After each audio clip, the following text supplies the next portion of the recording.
Hello hello hello student, मैं उम्मीद करता हूँ आपको मेरी आवाज बिल्कुल क्लियर आ रही होगी। और जैसा कि आप थंबनेल देख चुके हैं, आपके पास आज मैं कराने वाला हूँ 17 फेब में आने वाले मोस्ट इंपोर्टेंट क्वेश्चन, जो आपके 20 मोस्ट इंपोर्टेंट एमसीक्यू क्वेश्चंस होंगे और ये एग्जाम में आने की सबसे ज्यादा प्रोबेबिलिटी होगी। तो मेरा नाम है शिवम, मैं आपका मैथ्स टीचर। आज मैं आपको कराने वाला हूँ 20 मोस्ट इंपोर्टेंट एमसीक्यू क्वेश्चन। तो चलिए आज की क्लास को शुरू करते हैं, और आज की क्लास को पूरा एंड तक जरूर देखना। और क्लास देखने का तरीका मैं आपको पहले ही बता देता हूं। अगर पहला क्वेश्चन आता है तो वीडियो को पॉज करना और उस क्वेश्चन को अपनी नोटबुक में ट्राई कर देखना। अगर आपसे बन रहा है तो दूसरे क्वेश्चन पर जाना, अगर नहीं बनना तो उसको सॉल्यूशन जरूर देखना। तो ठीक है, तो आज की क्लास को हम शुरू करते हैं। तो चलिए आज की क्लास का हम पहला क्वेश्चन शुरू करते हैं। देखो, आज की क्लास का आपके पास पहला क्वेश्चन है, the area of the sector of a circle of radius 12 centimetre. यानी कि आपके पास कोई एक सर्किल है ना। उस सर्किल के अंदर एक सेक्टर है और इस सेक्टर की आपके पास जो रेडियस गिवन है इस सर्किल की आपके पास कितनी है, 12 सेंटीमीटर। इस 60 पाई, यानी कि इस सेक्टर का जो आपके पास एरिया है वो 60 पाई है। ठीक है, और आपको जो निकालना है वो सेंट्रल का एंगल निकालना ऑफ दिस सेक्टर, यानी कि आपको ये वाला एंगल निकालना है, यानी कि थीटा। और जैसा कि आप जानते हैं, किसी भी सेक्टर का जो एरिया होता है वो होता है theta by 360 pi r square. और वो आपके पास कितनी गिवन है, 60 पाई। ठीक है ना। देखो, आपके पास पाई से तो पाई कैंसिल हो गया, आर की वैल्यू को आप सब्स्टिट्यूट कर सकते हो 12 से। तो आपके पास जो वैल्यू हो जाएगी वो थीटा बाई 360, आर की जगह 12 और 12 इक्वल्स टू आपके पास वैल्यू हो जाएगी 60 के। ठीक है ना। आप इसे कैंसिल कर सकते हैं। देखो, 12 पंजे 60। ठीक है ना। देखो, 12 कम 12, 12 दूनी 24, बांट दिया 36। तो आपके पास कितना आ जाएगा, 30। यानी कि आपके पास यहां पर बचा 30। 30 की मल्टीप्लीकेशन 5 के साथ होगी, तो आपके पास जो थीटा आ जाएगा इक्वल टू 30 मल्टीप्लीकेशन 5 आ जाएगा, है ना। तो आपके पास जो थीटा की वैल्यू हो जाएगी वो 30 मल्टीप्लीकेशन 5, 5 दिया 15, यानी कि 150 डिग्री आपके पास वैल्यू हो जाएगी थीटा। यानी कि सेंटर का जो एंगल आ गया आपके पास वो 150 डिग्री आ गया। वहीं आपका ऑप्शन डी बिल्कुल करेक्ट हो जाएगा। बिल्कुल अच्छी तरीके से समझ में आया। तो देखते हैं अगला सवाल। देखो, आज का दूसरा सवाल आपके पास गिवन है कि the two lines are given to be parallel and the equation of one of these line is 5x minus 3y equals to 2। The equation of the second line. आप जानते हैं आपके पास जो गिवन है वो क्या है, पैरेलल, है ना। मैं आपको कंडीशंस लिखवा देता हूं। देखो, आपके पास जो वैल्यू होती है, अगर a1 upon a2 does not equals to b1 upon b2 होती है, तो ये लाइन कैसी होती है, आपके पास इंटरसेक्टिंग लाइन होती है। इंटरसेक्टिंग लाइन होती है ना। वही जो लाइनें इंटरसेक्टिंग होती हैं उनके सॉल्यूशन कितने होते हैं, वन सॉल्यूशन या फिर यूनिक सॉल्यूशन कह सकते हो आप, है ना। वन सॉल्यूशन या फिर यूनिक सॉल्यूशन बोल सकते हो। दूसरी बात मैंने आपको बताई है कि अगर आपके पास a1 अपॉन a2 बराबर है b1 upon b2 but does not equal to c1 upon c2, तो आपके पास जो वैल्यू होती है वो कैसी होती है, लाइनें कैसी होती हैं, पैरेलल। लाइनें कैसी होती हैं सर, पैरेलल। और आप जानते हैं पैरेलल लाइन का कोई भी सॉल्यूशन एग्जिस्ट नहीं करता, नो सॉल्यूशन। बट ऐसा माना जाता है कि parallel line meets infinity, no solution. ठीक है ना। तो इस टेबल को भी अपनी नोटबुक में बना लेना। अगर वहीं आपको मैंने तीसरी लाइन बताई थी, अगर a1 अपॉन a2 बराबर आ जाए b1 अपॉन b2 और बराबर आ जाए c1 अपॉन c2, तो आप जानते हैं लाइन कैसी हो जाती है, कोइंसिडेंट, है ना। को इंसिडेंट, कोइंसिडेंट लाइन, DENT। और कोइंसिडेंट लाइन के कितने सॉल्यूशन होते हैं sir, infinite. Infinite many solution होते हैं। अब दूसरी बात मैं आपको बताना चाहता हूं, केवल दो ही जिस लाइनों के सॉल्यूशन होते हैं वही लाइन कैसी होती है, कंसिस्टेंट। कंसिस्टेंट, जिस लाइन के सॉल्यूशन पॉसिबल है उन्हीं लाइनों को हम कंसिस्टेंट लाइन कहते हैं। और पैरेलल लाइन का कोई भी सॉल्यूशन नहीं होता तो उस लाइन को हम बोलते हैं इनकंसिस्टेंट। इनकंसिस्टेंट, है ना। कंसिस्टेंट को और इनकंसिस्टेंट का मतलब भी समझ में आया। आपको पता होगा कौन सी इंटरसेक्टिंग, कौन सी पैरेलल और कौन इंसिडेंट है। आपके पास क्वेश्चन गिवन है कि आपके पास पैरेलल लाइन, एक लाइन आपके पास गिवन है, ये एक लाइन है, इसके पैरेलल दूसरी लाइन कौन सी होगी, उस लाइन को आपको निकालना है। अगर आप इसका A1 देखते हो, आप ऑप्शन ए के साथ इसको चेक करो, तो 5, इसका A1 कितना हो जाएगा 5, और इसका A1 कितना हो जाएगा माइनस के 15। इसको आप कैंसिल करते हो तो आपके पास वैल्यू रहेगी माइनस के 1/3, है ना। अब दूसरी बात, आप यहां पर B1 कितना दे रखा है आपके पास, माइनस के 3, और इसका B1 कितना है, माइनस के 9। ठीक है ना। आपके पास माइनस से माइनस कैंसिल हो जाएगा, आपके पास वैल्यू बचेगी 1/3।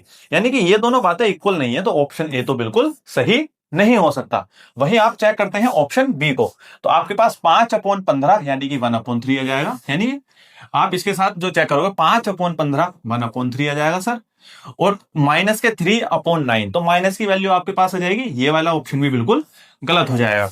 ऑप्शन सी चेक करें, 5/9, तो 5/9 हो जाएगा सर आपके पास यहाँ पर 5/9। और दूसरी बात आपके पास आ जाएगी -3/-15, यानी कि -3/-15, तो माइनस से माइनस कैंसिल हो जाएगा, आपके पास वैल्यू हो जाएगी 1/5। तो ये भी इक्वल नहीं हो सकते, यानी कि ऑप्शन सी भी बिल्कुल गलत है। आइए चेक करते हैं चौथा ऑप्शन, आपके पास कितना है 5/-15, यानी कि 5/-15, तो यानी कि 5 दिया 15, आपके पास आ गया 1-1/3। दूसरा है आपके पास -3, और दो यहां पर है 9, तो आप अगर इसे कैंसिल करोगे तो ये भी आपके पास -1/3, ये भी -1/3, ये भी -1/3, A1/A2 बराबर आ गया B1/B2 के। A1/A2 बराबर होना चाहिए B1/B2 के, डज नॉट इक्वल होना चाहिए C1/C2 के। तो 2/5 आपका C1/C2 हो जाएगा, तो -1/3 के बराबर तो वो है नहीं। तो इसका मतलब क्या है, A1/A2 B1/B2 के बराबर आ गया, यानी कि ऑप्शन डी बिल्कुल करेक्ट हो जाएगा। ठीक है, इसी तरीके का अगर आपके पास बोर्ड एग्जाम में सवाल जो आएगा वो मोस्ट प्रोबेबली अगर यहां पर पैरेलल नहीं है तो यहां पर कोइंसिडेंट लिख देगा, इंटरसेक्टिंग लिख देगा, लेकिन सवाल करने का जो तरीका होगा वो सेम यही होगा। ठीक है ना। आइए चलिए देखते हैं नेक्स्ट क्वेश्चन। नेक्स्ट क्वेश्चन आपके पास गिवन है, at some times of the day, कोई दिन है, ठीक है ना, the length of the shadow of the tower is equal to its height then the sun altitude at what time, यानी कि सन का जो एल्टीट्यूड है वो किस डिग्री पर होगा। ठीक है ना, तो मैं आपको बता दूं, मान लीजिए ये अर्थ की सरफेस है, ठीक है ना, अर्थ की सरफेस पे ये एक टावर है, हमने माना ये एक टावर है, और यहां पर एक ये है सन, ठीक है ना। अब सन की जो रे पड़ रही है आपके इस टावर पर, तो इस टावर की जो है वो शेडो बन रही है। इसमें गिवन है the length of the shadow, जो आपके पास शेडो है वो शेडो जो है वो टावर की लेंथ के बराबर है, यानी कि जितनी लेंथ इसकी है उतनी ही लेंथ इसके पास है, यानी कि इस लेंथ को आप बताइए, तो इतनी ही लेंथ का आपका पास शेडो बन गई, यानी कि ये एक ट्राइंगल बन गया, है ना। तो आपके पास जो ये वाली लेंथ है वो इस लेंथ के बराबर है, मानते हो, और ये आपके पास 90 डिग्री का एंगल होगा। अब ऑब्वियसली कोई भी अगर आप अर्थ सरफेस पर कोई भी आपके पास टावर खड़ा होता है वो 90 डिग्री पर ही खड़ा होगा। तो अगर ये वाली साइड और ये वाली साइड दोनों साइडें बराबर हैं, तो आप जानते हैं कि ये वाला एंगल और ये वाला एंगल दोनों बराबर होंगे, और दोनों एंगल जब बराबर होंगे तो दोनों का सम 90 होना चाहिए, क्योंकि 90 ये ऑलरेडी है, क्योंकि तीनों का सम 180 होता है। अगर 180 तीनों का सम होता है, ये 90 ऑलरेडी है, तो इन दोनों का सम को 90 होना पड़ेगा। और इन दोनों ये दोनों एंगल कैसे हैं बराबर, क्यों, ये दोनों साइडें बराबर है, क्योंकि height of the tower and shadow of the tower is equal, क्योंकि सन इधर से आ रहा है। तो आपके पास जो height of the tower and shadow of the sun equal है, तो ये दोनों एंगल इक्वल होने की वजह से दोनों का सम 90 होगा, तो एक जो एंगल होगा वो कितने डिग्री का होगा, 45 डिग्री का, यानी कि ऑप्शन बी बिल्कुल आपका करेक्ट हो जाएगा। ठीक है ना। आइए चलिए देखते हैं नेक्स्ट क्वेश्चन। देखो नेक्स्ट क्वेश्चन आपके पास गिवन है, the pair of the line equation y equals to 0। देखो मैं आपको मोस्ट इंपॉर्टेंट बात बताता हूं कोऑर्डिनेट ज्योमेट्री की। ये आपके पास कोऑर्डिनेट प्लेन गिवन है, ठीक है ना, हम इसको बोलते हैं एक्स एक्सिस, हम इसको बोलते हैं वाई एक्सिस, ठीक है ना, आपको समझ में आया। इसको हम बोलते हैं एब्सीसा, इसको बोलते हैं हम कोऑर्डिनेट। एब्सीसा और ऑर्डिनेट को मिलाकर हमारे पास बनता है कोऑर्डिनेट। ठीक, अब मैं आपको बता दूं वाई एक्सिस की इक्वेशन, आप सभी जानते हैं वाई एक्सिस की इक्वेशन क्या होती है। वाई एक्सिस पे वाई का एक्स एक्सिस की इक्वेशन क्या होती है, एक्स एक्सिस के ऊपर वाई एक्सिस का जो कोऑर्डिनेट होता है वो हमेशा 0 होता है। तो वही हम कह देते हैं कि एक्स एक्सिस की जो इक्वेशन होती है वो हमेशा होती है y इक्वल टू 0। अगर आप वाई एक्सिस की इक्वेशन को देखोगे तो वो इक्वेशन होती है x इक्वल टू 0। उसकी वजह है वाई एक्सिस पर जो कोऑर्डिनेट होते हैं x का, जो कोऑर्डिनेट होता है x का, वो हमेशा 0 होता है। तो यानी कि अगर आप y इक्वल टू 0 की लाइन देखते हो तो हम उसे x एक्सिस ही बोलेंगे, ठीक है ना। और दूसरी जो लाइन है आपके पास y इक्वल टू -7, यानी कि -7 मैंने माना यहां पर है, तो y इक्वल टू -7 लाइन जो होगी वो इस प्रकार से होगी, है ना। अब ये जो लाइन है वो किसकी है, वो y इक्वल टू -7 की है।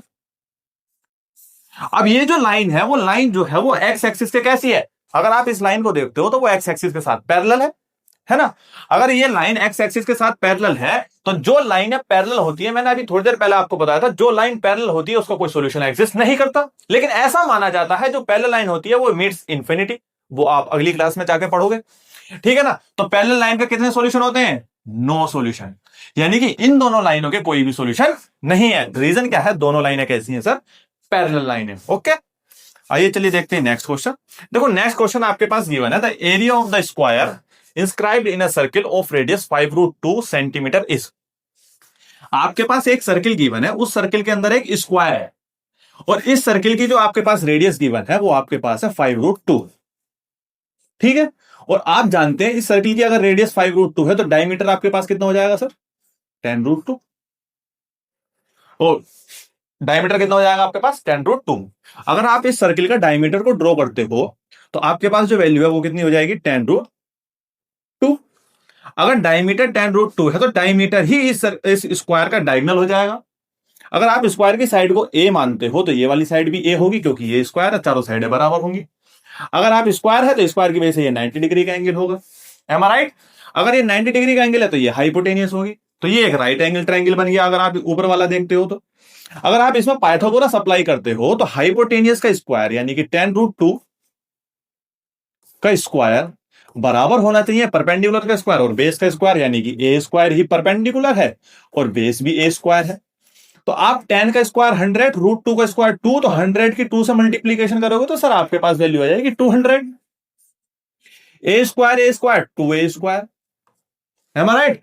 अगर आप 2 से 200 को कैंसिल करते हो तो आपके पास value 100 equal to a square आ जाएगी। अब आपके पास a स्क्वायर की वैल्यू कितनी आ गई सर? 100। आप मुझे एक बात बताओ, अगर इस स्क्वायर का साइड अगर a है तो इस स्क्वायर का एरिया कितना होगा? अगर इस स्क्वायर की साइड अगर a है तो इस स्क्वायर का एरिया कितना होगा? वो होगा साइड मल्टीप्लाई साइड, यानी कि a मल्टीप्लाई a, यानी कि a स्क्वायर। और मैं a स्क्वायर की वैल्यू ऑलरेडी आपको निकलवा चुका हूं, वो है 100। तो यानी कि ऑप्शन बी बिल्कुल करेक्ट हो जाएगा, 100 सेंटीमीटर स्क्वायर। समझ में आया? आइए चलिए देखते हैं नेक्स्ट क्वेश्चन। देखो नेक्स्ट क्वेश्चन आपके पास गिवन है, in the given figure Q R is a common tangent, ठीक है ना। जो क्यू आर है आपके पास वो कॉमन टेंजेंट है to the two given circle touch externally at A. अब आपके पास जो सर्किल है वो सर्किल आपके टच कर रहा है, वो ए पर टच कर रहे हैं। The tangent at A meets Q R, जो ए से जो टेंजेंट ड्रॉ हो रही है वो क्यू आर पर मीट कर रही है पी पर। अब ये जो एपी टेंजेंट है वो इस सर्किल के लिए भी है और वो इस सर्किल के लिए भी है। एपी बराबर आपके पास गिवन है 4.2, है ना। जो आपके पास एपी की लेंथ गिवन है सर, वो एपी की जो लेंथ है वो आपके पास गिवन है 4.2 सेंटीमीटर। आपको क्यू आर की लेंथ निकालनी है, यानी कि यहां से लेकर यहां तक की वैल्यू आपको निकालनी है। अगर आप देखें तो अगर आप इस सर्किल को देखें तो आप कह सकते हैं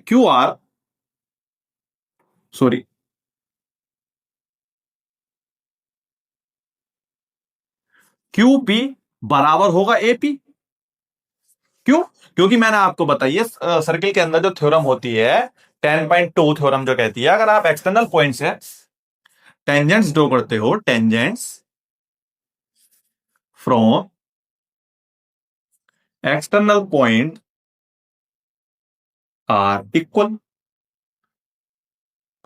है ना। अगर आप किसी भी दो टेंजेंट एक एक्सटर्नल पॉइंट से कितनी टेंजेंट ड्रॉ सकती हैं? दो टेंजेंट ड्रॉ सकती हैं, तो वो दोनों की दोनों टेंजेंट कैसी होंगी? वो इक्वल होंगी। यानी कि अगर इस वाली टेंजेंट जो होगी वो इस टेंजेंट के बराबर होगी, और एपी इस वाले सर्किल की भी टेंजेंट है तो ये टेंजेंट इसके बराबर भी होगी, है ना राइट। अगर एपी की वैल्यू आपके पास 4.2 है तो क्यूपी की वैल्यू आपके पास कितनी हो जाएगी? क्यूपी की वैल्यू भी आपके पास 4.2 हो जाएगी। वहीं सिमिलरली पीआर की वैल्यू कितनी हो जाएगी? पीआर की वैल्यू भी आपके पास 4.2 हो जाएगी। और इन दोनों का जो सम है, इन दोनों जो सम है वो आपके पास क्यूआर ही तो है, वो आपके पास क्यूआर ही तो है। अगर आप क्यूपी को और पीआर को जोड़ देते हो तभी तो आपके पास क्यूआर बनेगा। क्यूपी की वैल्यू 4.2, पीआर की वैल्यू 4.2, अगर आप दोनों का सम करते हो तो आपके पास 8.4 आ जाएगा। तो क्यूआर की वैल्यू आपके पास कितनी आ गई सर? 8.4 सेंटीमीटर। टिक करेंगे और आगे बढ़ के चले जाएंगे। आई बात समझ में? ठीक। अब देखो नेक्स्ट क्वेश्चन आपके पास है। अब देखो ये क्वेश्चन है कि इन द गिवन फिगर, ये फिगर आपके पास गिवन है, the A B and A C, A B और ए सी आपके पास are the tangent to the circle. अभी मैंने आपको बताया है किसी भी सर्किल पर अगर दो टेंजेंट ड्रॉ हो रही हैं फ्रॉम द एक्सटर्नल पॉइंट, तो वो दोनों की दोनों टेंजेंट इक्वल होती हैं। तो इसका मतलब क्या है, जो AC है वो AB के इक्वल होगी। ठीक है, तो यानी कि एंगल ABC आपके पास 42 डिग्री का है, तो BAC आपको निकालना है। आप मेरे को एक बात बताओ, अगर आपके पास कोई ट्राइंगल है, ठीक, अगर इस ट्राइंगल की साइड, ये वाली साइड इस वाली साइड के बराबर है, तो क्लास 9 की थ्योरम क्या कहती है, तो ये वाला एंगल और ये वाला एंगल इक्वल होगा। Adjacent angle of the opposite equal sides are equal, है ना। तो ये वाला एंगल इस वाले एंगल के बराबर होगा, तो मैं कह सकता हूं अगर ये 42 है तो ये वाला एंगल जो है ये भी 42 डिग्री का होगा। अगर आप इस पूरे ट्रायंगल के अंदर एंगल सम प्रॉपर्टी लगाओगे तो आप इस वाले एंगल को निकाल सकते हो। तो आप जानते हैं तीनों एंगलों का सम 180 डिग्री होता है। दो एंगल मुझे पता है, तीसरा एंगल हमें निकालना है, इसको हम 1 मान लेते हैं। दो एंगल मुझे पता है, यानी कि 42 प्लस और जो मैंने निकालना उसे 1 मान लिया, यानी कि एंगल 1 बराबर 180 होना चाहिए। 42 और 42 आपके पास कितना हो जाएगा, 84। और 84 इधर पॉजिटिव है, इधर जाएगा आपके पास निगेटिव, यानी कि एंगल 1 की वैल्यू आपके पास कितनी आनी चाहिए, 180 माइनस 84। यानी कि एंगल 1 की वैल्यू आपके पास कितनी आ जाएगी सर, वो आ जाएगी 96। यानी कि ऑप्शन ए बिल्कुल करेक्ट हो जाएगा। बात समझ में आई? ठीक, आइए चलिए देखते हैं नेक्स्ट क्वेश्चन। देखो नेक्स्ट क्वेश्चन आपके पास गिवन है, the two identical solid cubes of side a. यानी कि आपके पास दो क्यूब है ना। देखो दो क्यूब है आपके पास, एक तो ये रहा और एक ये रहा। ठीक है, दो आइडेंटिकल क्यूब है, दोनों की साइड आपके पास कितनी है सर, ए ए ए। दोनों की साइड कैसी है सर आपके पास, A A. Are join to end. अगर मैं इन दोनों क्यूब को ज्वाइन कर देता हूं,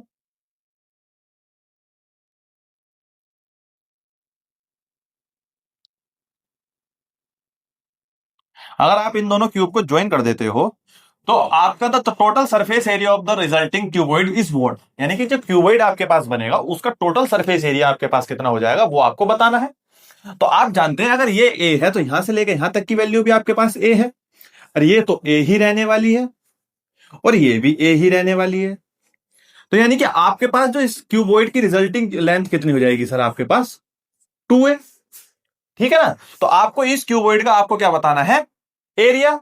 आप जानते हैं क्यूबॉइड का जो एरिया होगा आपके पास वो होता है 2 इंटू LB BH और HL, है ना। तो आपके पास जो वैल्यू हो जाएगी, यानी कि लेंथ तो सर आपके पास 2a है, बढ़ के पहुंच गई 2a। बी आपके पास कितनी है, ब्रेड्थ, वो चौड़ाई कितनी है आपके पास, a प्लस ब्रेड्थ आपके पास कितनी है a, और हाइट आपके पास कितनी है a। हाइट आपके पास सर कितनी है a, और लेंथ आपके पास कितनी है सर 2a। ठीक है ना। तो आपके पास जो वैल्यू हो जाएगी 2 मल्टीप्लाई, अगर 2a स्क्वायर, यानी कि 2a स्क्वायर,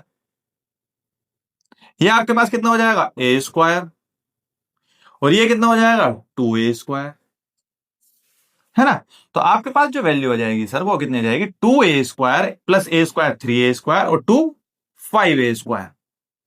अगर आप 5a स्क्वायर की मल्टीप्लीकेशन 2 के साथ करोगे तो 10a स्क्वायर आपके पास आ जाएगा। तो यानी कि इस क्वेश्चन का जो ऑप्शन बी है वो बिल्कुल करेक्ट हो जाएगा। आई बात समझ में? चलिए देखते हैं नेक्स्ट क्वेश्चन। देखो नेक्स्ट क्वेश्चन आपके पास गिवन है, the HCF of the two number is 65 and 104 is 13। तो आपको एलसीएम ऑफ 65 इज 40x, तो आपको x की वैल्यू निकालनी है सर, है ना।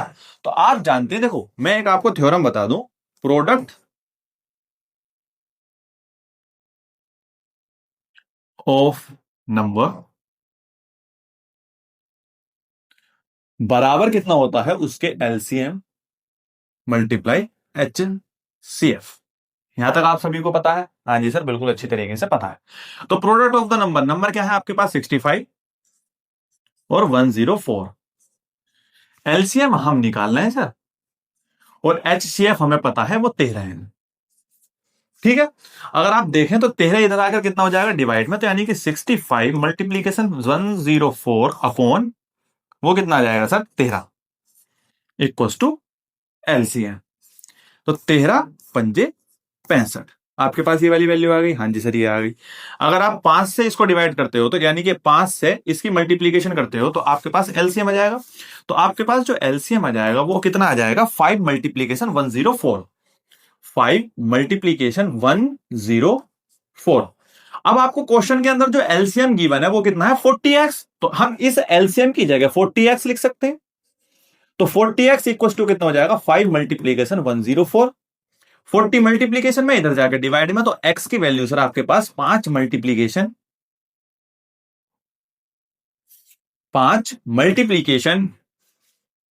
104 अपॉन 40 हो जाएगी, है ना।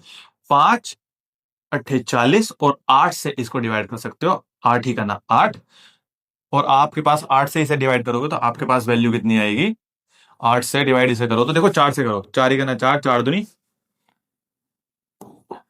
हाँ 4 ही करना 4, 4 दूनी 8, ओ सॉरी सॉरी सॉरी, हाँ 4 ही करना 4, 4 दूनी 8, आपके पास बचेगा 24, और आपके पास 4 से 24 करोगे 6, 4 दूनी 8, आप 2 से इसे डिवाइड करोगे तो आपके पास वैल्यू हो जाएगी 13, यानी कि 13, यानी कि आपके पास जो वैल्यू आ रही है वो कितनी आ रही है सर, 13, यानी कि ऑप्शन बी बिल्कुल करेक्ट हो जाएगा। ऑप्शन बी पर टिक करेंगे और आगे बढ़ जाएंगे। देखो अगला सवाल आपके पास गिवन है, फॉर एन इवेंट, आओ मोस्ट इंपोर्टेंट सवाल। देखो मैं आपको एक बात और बता दूं, कभी भी आप प्रोबेबिलिटी पढ़ रहे हो तो प्रोबेबिलिटी यानी कि किसी इवेंट का होना और किसी इवेंट का ना होना का सम हमेशा 1 होता है। यह प्रोबेबिलिटी की क्या है, थ्योरम है। नोट ई का मतलब होता है, जैसे ई पे जो बार लगी पड़ी है इसका मतलब है नोट ई, यानी कि इवेंट ई का ना होना, ठीक है ना, इवेंट ई का ना होना। किसी के होने और ना होने की संभावना का सम जो होता है वो 1 होता है। तो आपके पास क्वेश्चन गिवन है कि प्रोबेबिलिटी ऑफ ई और not E equals to Q. तो आपके पास जो क्यू है वो किसके बराबर आ जाएगा, 1 के। तो यानी कि जो आपके पास क्यू है वो क्यू की वैल्यू आपके पास कितनी आ गई सर, 1। आपको जो वैल्यू निकालनी है वो क्यू स्क्वायर माइनस 4 की निकालनी है, यानी कि 1 का स्क्वायर माइनस 4। अगर आप 1 का स्क्वायर देखते हो तो 1 का स्क्वायर आपके पास कितना होगा, 1, 1 माइनस 4, आपके पास वैल्यू हो जाएगी माइनस के 3, यानी कि ऑप्शन ए आपका बिल्कुल करेक्ट हो जाएगा। ठीक है, तो इस तरीके की छोटी छोटी बातें भी आपको बहुत पता होनी बहुत ज्यादा जरूरी है। ठीक, आइए चलिए देखते हैं नेक्स्ट क्वेश्चन। नेक्स्ट क्वेश्चन आपके पास गिवन है, in the triangle ABC DE parallel to BC as shown in the figure, AD की वैल्यू आपके पास 4 सेंटीमीटर है और एबी की वैल्यू 9 सेंटीमीटर है, एसी की वैल्यू 13.5 सेंटीमीटर है, आपको ईसी निकालनी है। देखो एडी की वैल्यू आपके पास कितनी है, 4 सेंटीमीटर, है ना, और वहीं एबी की वैल्यू आपके पास कितनी है सर, वो है 9 सेंटीमीटर, और आपके पास एसी की वैल्यू आपके पास कितनी है, एसी की वैल्यू आपके पास है 13.5 सेंटीमीटर, और आपको ईसी निकालनी है। देखो आपके पास जब डीई पैरेलल दे रही है बीसी के, तो मैंने हमेशा बताया है जब आपके पास कोई भी लाइन पैरेलल होती है तो हमेशा चोंच पकड़कर चलते हैं।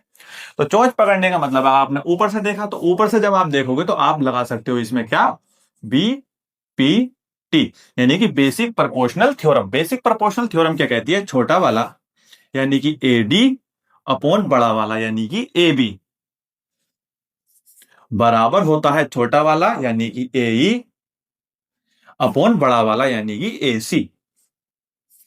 तो एडी की वैल्यू आपके पास कितनी है, 9, एबी, एडी की वैल्यू है आपके पास 4, एडी की वैल्यू आपके पास कितनी है सर 4, एबी की वैल्यू आपके पास कितनी है 9, एई की वैल्यू आप निकाल रहे हैं सर, हम निकालनी है आपको ईसी है। अगर एई पता चल गई तो हम 13.5 में से घटा देंगे उसको, तो एसी की वैल्यू आपके पास कितनी है 13.5, ठीक है ना। देखो 13.5 की आप 4 से मल्टीप्लीकेशन करोगे तो आपके पास कितना आ जाएगा, 13 13 13 दूनी 26 13 39 13 चौका 52.5 का 2 यानी कि 54, 54 अपॉन 9 इक्वल्स टू, देखो ये आपको दिखाई दे रहा हो तो ए, ठीक है ना।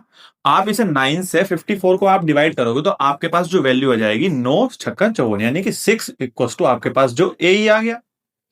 यानी कि ए की वैल्यू आपके पास कितनी आ गई सर 6, यानी कि ये वाली जो वैल्यू आपके पास कितनी आ गई 6। अगर आप 6 को 13.5 में से सबट्रैक्ट करोगे तो आपके पास कितना आ जाएगा 7.5, यानी कि ऑप्शन बी बिल्कुल करेक्ट हो जाएगा।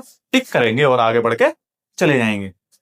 देखो नेक्स्ट क्वेश्चन आपके पास गिवन है, if a polynomial p of x is given by p of x equals to x square 5x plus 6, यानी कि p ऑफ x आपके पास गिवन है x स्क्वायर माइनस के 5x plus 6, then find the value of p of 1 plus p of 4। हम पहले p of 1 निकाल लेते हैं, यानी x की प्लेस पे 1 है तो जहां पर x है वहां पर आप 1 पुट कर देंगे।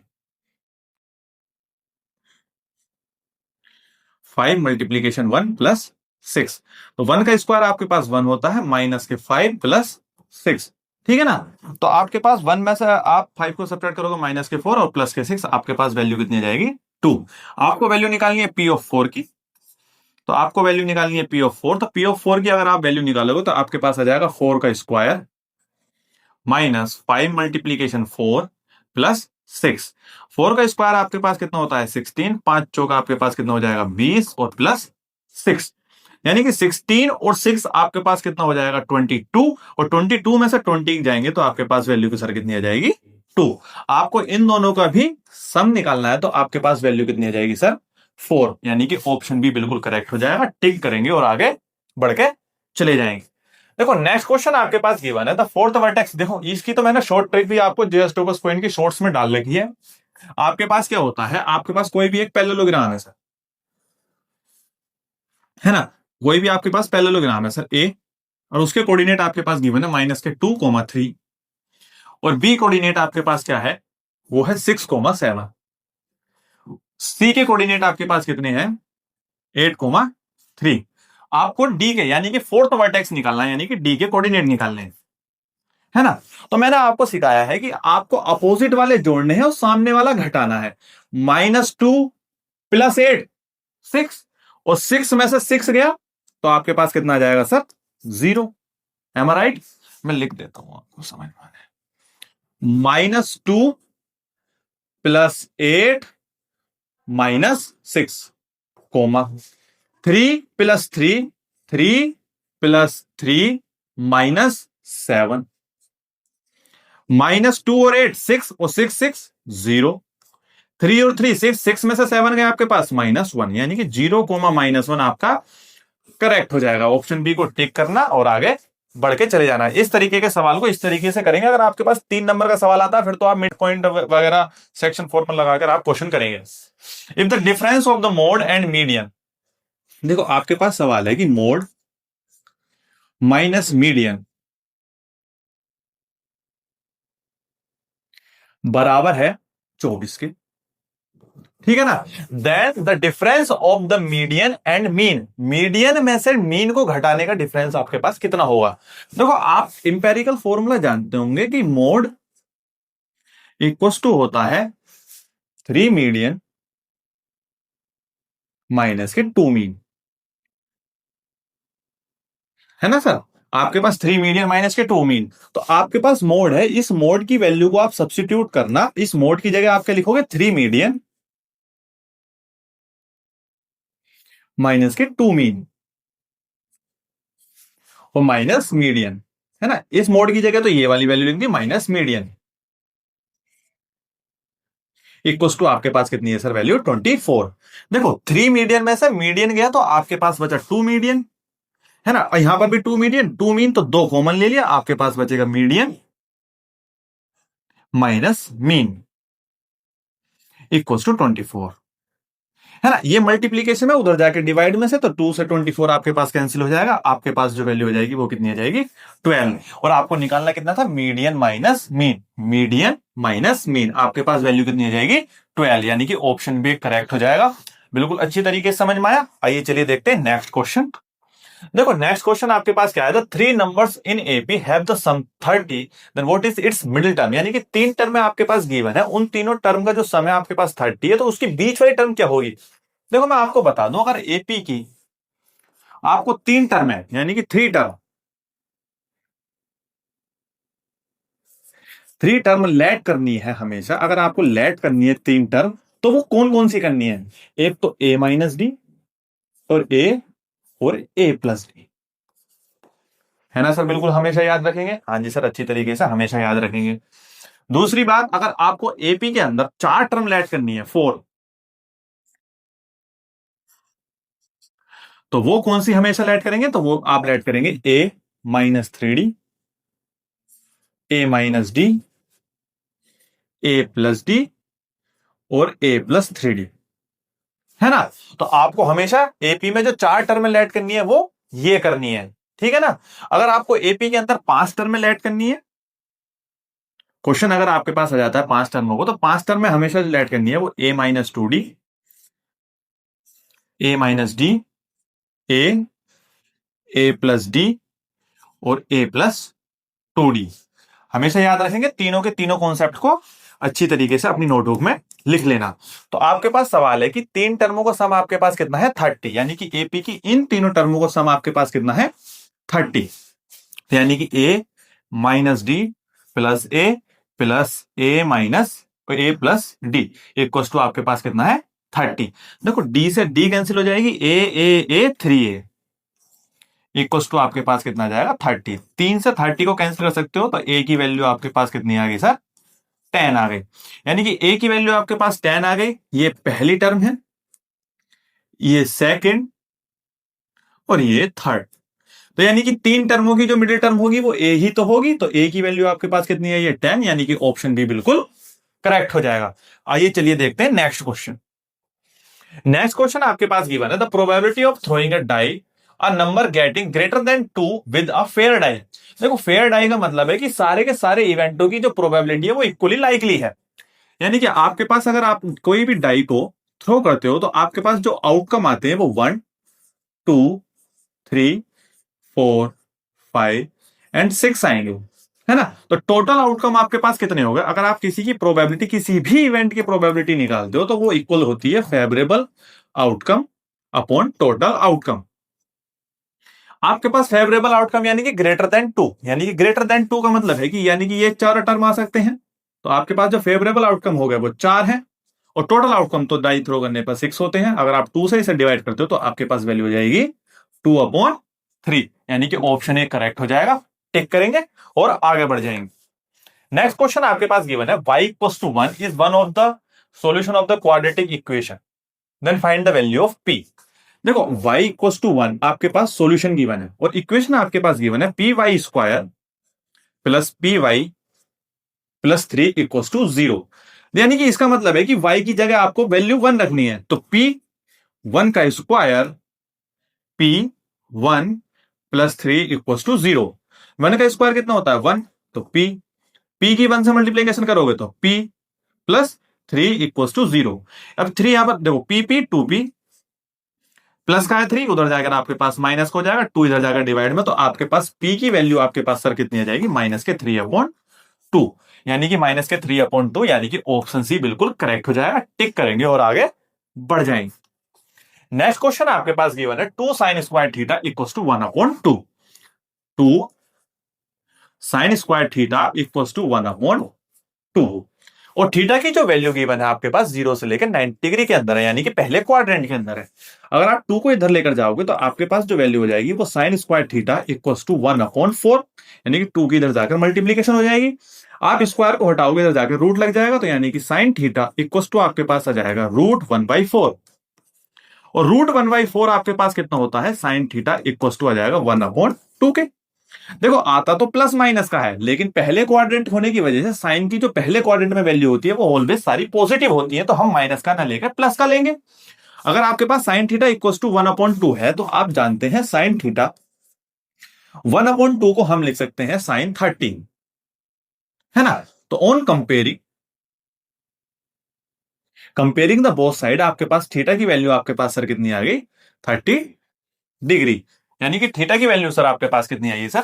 30 डिग्री। ऑप्शन ए बिल्कुल करेक्ट हो जाएगा। टिक करेंगे और आगे बढ़ जाएंगे। ठीक है ना? आपका आज के जो पहला असर्शन रीजन है वो आपके पास गिवन है, the mid point of the line segment divides the line segment in the ratio 1:1। हाँ जी सर, असर्शन बिल्कुल सही है आपके पास।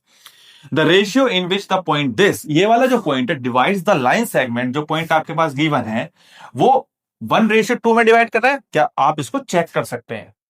ठीक है ना। आपको इसे चेक करने के लिए दिखाता हूं। देखो आपके पास जो पॉइंट है वो आपके पास पॉइंट गिवन है कि -5,4 और -2,3 है ना। तो आपके पास जो बीच में जो पॉइंट है वो आपके पास है -3, और ये एक लाइन है और ये पॉइंट आपकी इस लाइन को डिवाइड कर रहा है। हमने माना ये m/n में डिवाइड कर रहा है।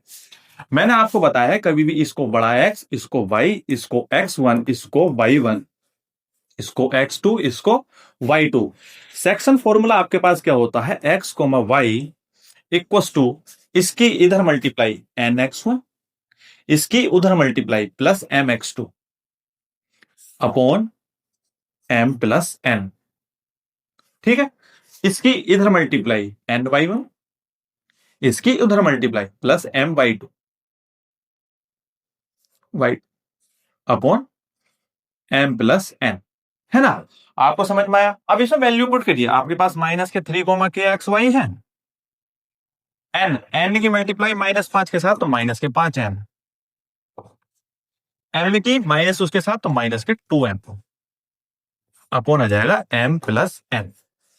तो आपके पास k है, आप उस वाली वैल्यू को निकालो ही मत, आप इस वाली वैल्यू को इसके साथ कंपेयर कर लो। तो आपके पास जो वैल्यू आ जाएगी वो -3 इक्वल टू आपके पास आ जाएगा -5n -2m अपॉन m+n।